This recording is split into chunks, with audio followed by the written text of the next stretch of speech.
Hi guys, welcome to my channel. Assalamualaikum dan salam sejahtera kepada yang tengok video ni. Yes, nama saya Rami Handsome. So, as you guys know, video thumbnail, yes, saya dah settle chemo second cycle saya.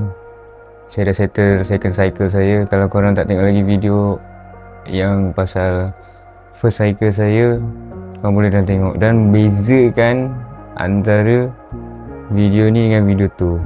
Yes, kali ni kepala saya memang dah fully botak. Second cycle saya terus dah botak guys.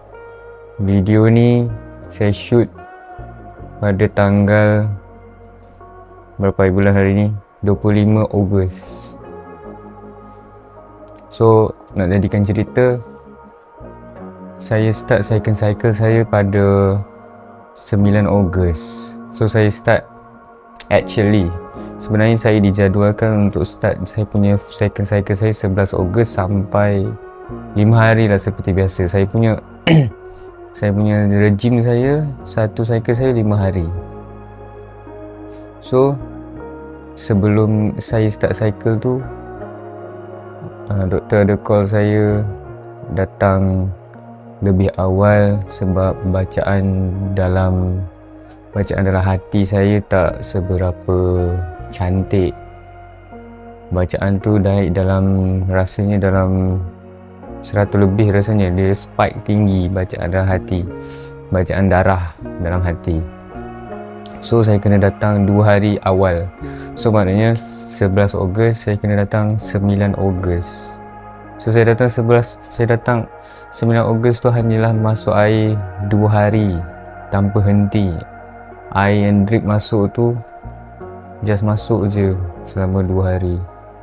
So ya, agak memenatkan guys second cycle ni. Alhamdulillah hari ni dah 25 Ogos. Alhamdulillah saya bertahan net zero. Tak apa, jangan risau, saya okey guys. Tapi hari ni saya akan cerita pasal perjalanan second cycle saya sampai ke hari ini. Saya punya keadaan badan saya, fizikal saya, mental saya. Alhamdulillah saya dapat develop benda tu slowly and surely. Alhamdulillah saya dah tahap ni guys. Dan saya boleh buat video ni masa first cycle saya hari tu, lepas daripada 5 hari lepas saya dah habis cycle tu, saya terus buat video untuk saya buat macam dokumentarikan saya punya first cycle. So ni second cycle ni saya baru dapat untuk shoot dokumentarikan saya punya perjalanan second cycle saya untuk ceritakan untuk korang. Dan kalau korang nak dengar, yes, saya akan cerita. Cerita dia amat menarik dan agak liku-liku lah. So yes, kita start dengan saya masuk air. Bukanlah masuk air tu. Dia masuk drip. Tak tahu lah magnesium ke magnetol ke, saya tak ingat lah. Tapi saya tak ada gambar sangat. Kalau ada saya akan macam buat VT macam biasa, seperti biasa yang saya buat. Yes. So 9 hari bulan sampai ke 10 hari bulan. Start pada 10 hari bulan tu, alhamdulillah doktor berkata awak dah boleh start chemo esoknya. So esoknya hari Selasa lah. Start pada Selasa 11 hari bulan Ogos. So saya start chemo. Tapi sebelum tu, sebenarnya ward yang saya dapat tu adalah ward eksekutif guys. Alhamdulillah rezeki. Saya tak tahu eksekutif tu, saya bukannya, saya dengan parents saya, dengan mak saya tak adalah nak ambil eksekutif ke apa ke, tak. Tapi sebabkan ward yang saya selalu pergi tu ward tingkat 8. Ward tingkat 8 tu selalu dia full tiba-tiba. Bukanlah tiba-tiba, tapi saya datang nak check in pada 9 hari bulan tu, ramai full ward tu. So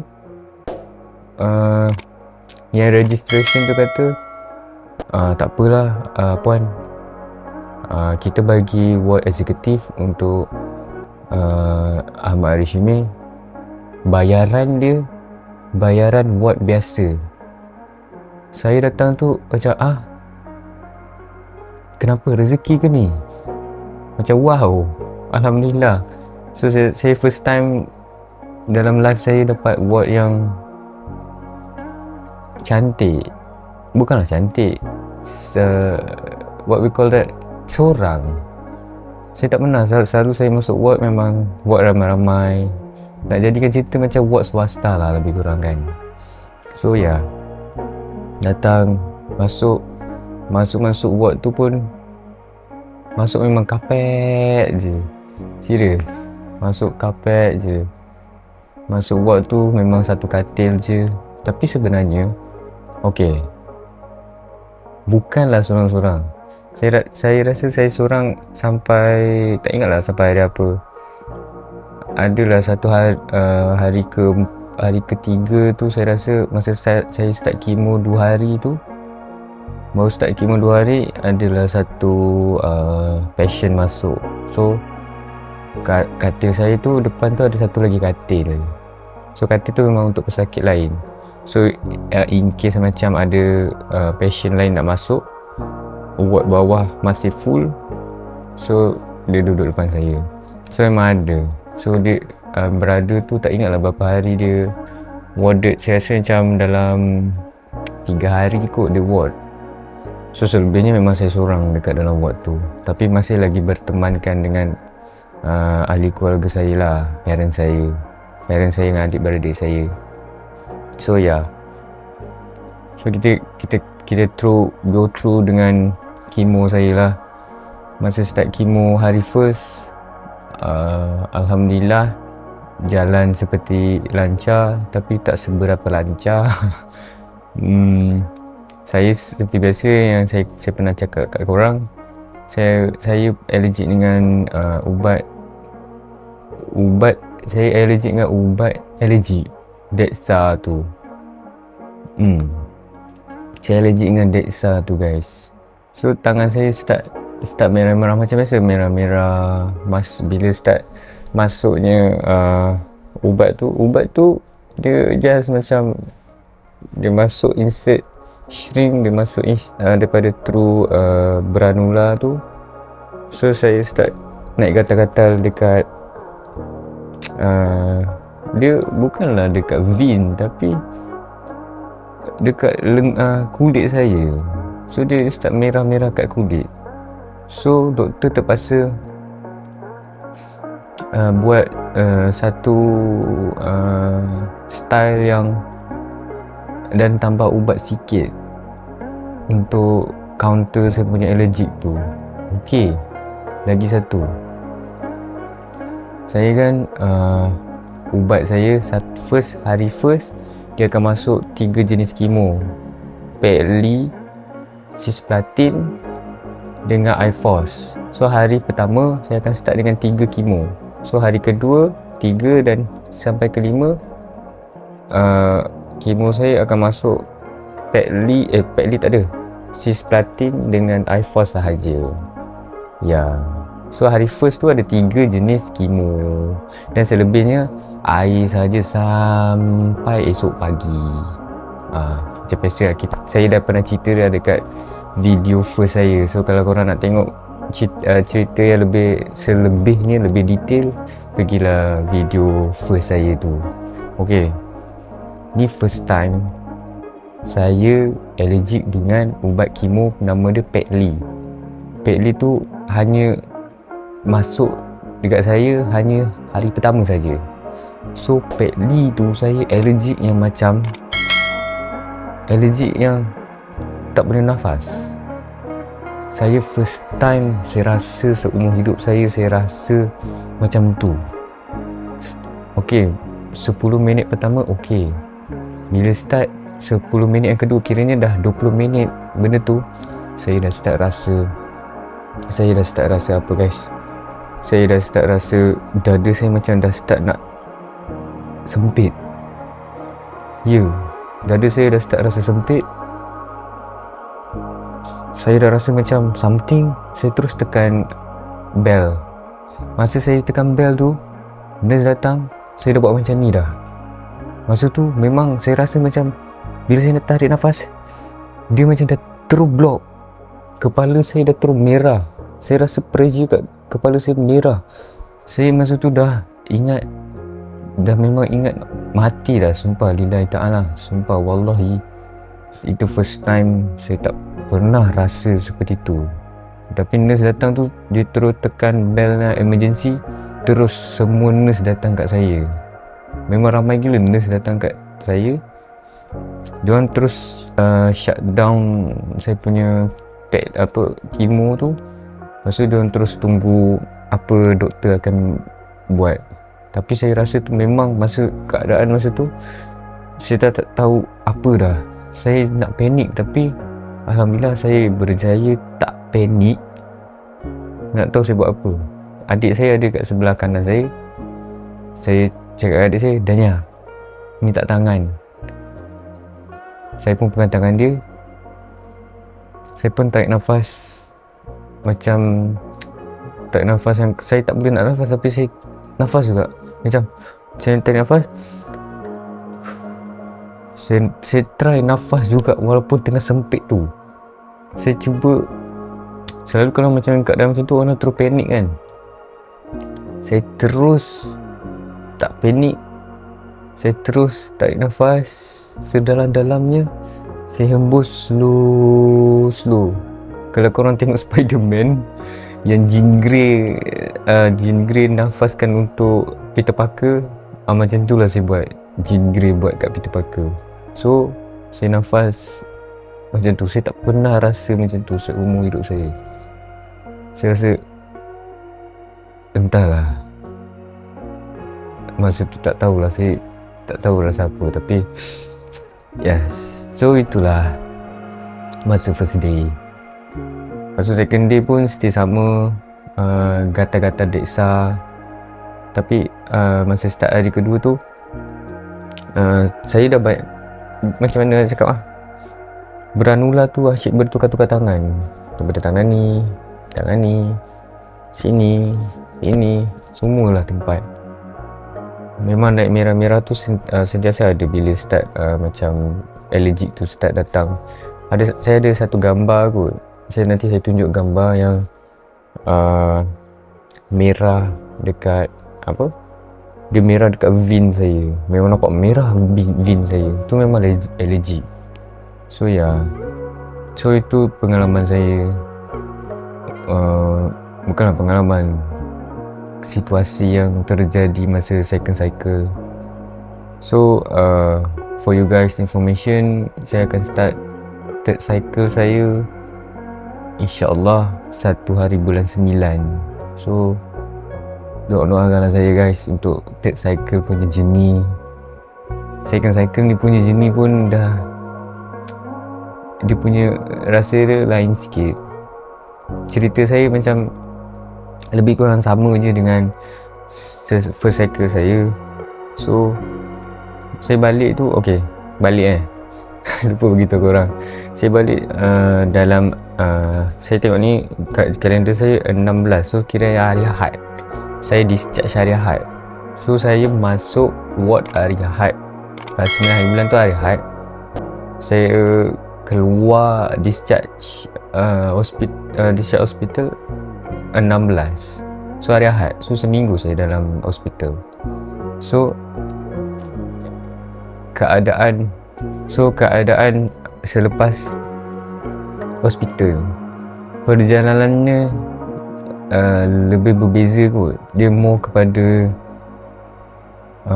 fizikal dan mental. More kepada mental lah saya rasa. Sebab saya bermain dengan emotional dan badan saya. Sebenarnya jam dekat dinding tu pukul berapa tu? Pukul 2.30 je. Sekarang pukul 2.30 pagi. Saya tak boleh nak tidur sangat.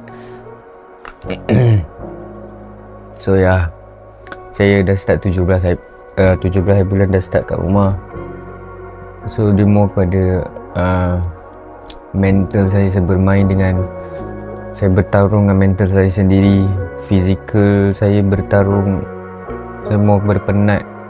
Saya nak tidur masa dekat hospital pun kurang sangat, sebab asyik terjaga setiap sejam, pergi kencing. Story ni memang saya dah cerita dekat masa first cycle saya. So kalau korang belum tengok saya punya cerita first cycle, boleh lah pergi dekat first cycle punya cerita. Lebih kurang sama saja. Alhamdulillah sama. Tapi bila kali ni dia dah start gugur semua, memang dah fully hilang. So ya, inilah perjalanan saya kena terima. Tapi saya kuat je guys. So nak cerita pasal lepas keadaan habis di hospital, mental saya agak sedikit down, sebab saya masih lagi ada isu dengan berak saya. Dia keadaan berak saya lepas saya bertarung dengan berak, masa kemo masuk tu nak berak susah. Dia macam mana, berak tu agak susah, sukar untuk rasa nak berak tu. So saya bermain dengan, bukanlah bermain, saya banyak fikir berak, bila nak berak. Alhamdulillah saya manage untuk berak selepas saya rasa lepas hari 18 ke 19 saya dapat start berak aku. Alhamdulillah, slow dia macam dah start slow. Saya dah start pandai untuk counter dia punya side effect. Macam mana perut saya start macam kembung-kembungan. Saya start pakai UI, saya start pakai apa tu panggil, saya start pakai benda ni letak dekat perut. So saya just tuam, macam bagi angin terkeluar. Angin tu pun kira macam toksik yang ada dalam badan. So terkeluarkan je angin. So benda tu, kemo tu kan dia toksik kan untuk badan kan. Bukanlah untuk toksik untuk badan. Kemo tu memang toksik. Bukanlah toksik apa, toksin. Toksin ke? Kemo tu toksin. So everything macam peluh, kencing, berak, kentut, air liur yang keluar pada badan saya tu semua toksin. So saya kena kerap hygiene.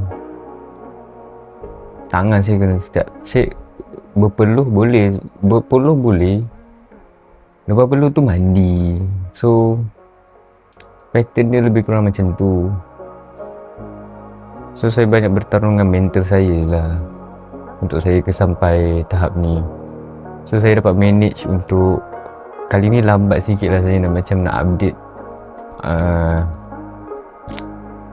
saya nak update keadaan saya. So ya, saya rasa bangga dengan diri saya. Saya dapat ke hari ni. Lepas tu nanti nak start third cycle. Benda tu terlalu cepat dan terlalu pantas untuk saya. Tapi it is what it is. So saya kena kental dan kuat. Terima kasih korang atas doa korang, kata-kata korang, sumbangan-sumbangan korang. Saya lately ni macam saya buat je apa saya nak buat yang happy dengan saya. Saya buat video unboxing, saya buat video bercakap dengan korang kan. Ya, it is what it is. Penghujungnya kita bersendirian juga. Okay guys, thank you guys for watching. Saya rasa video sampai sini je kot. Guys, kepada yang belum subscribe, tekanlah button subscribe tu, kasihlah komen-komen sikit, saya nak baca. Like sikit lah video. Thank you for the watching guys. See you on the next video. InsyaAllah saya akan kerap buat video kot. Saya tak tahu lah saya nak buat video apa. Okay lah guys, thank you for watching. Jumpa on the next videonya. InsyaAllah saya akan jalankan third cycle saya pada 1 hari bulan September. So doakan saya, InsyaAllah kalau boleh sepantas habisnya, habiskan sepantasnya. So boleh saya prepare mental, fizikal untuk semuanya. InsyaAllah guys, doakan saya guys Okay guys, thank you for watching. Jangan lupa tekan button subscribe. Yang belum subscribe, tekan button like kalau belum like. Kalau nak share video ni untuk siapa nak tengok. Ni just pengalaman hidup saya lah kan. Okay guys, shout out to UniKL. Saya pakai baju ni just for macam, bukanlah tribute, macam dulu saya belajar, I used to study at UniKL MFI, tapi terpaksa berhenti sebabkan faktor ni. Kita utamakan kesihatan. Okay lah guys, thank you for watching. Jumpa pada next videonya. Bye bye.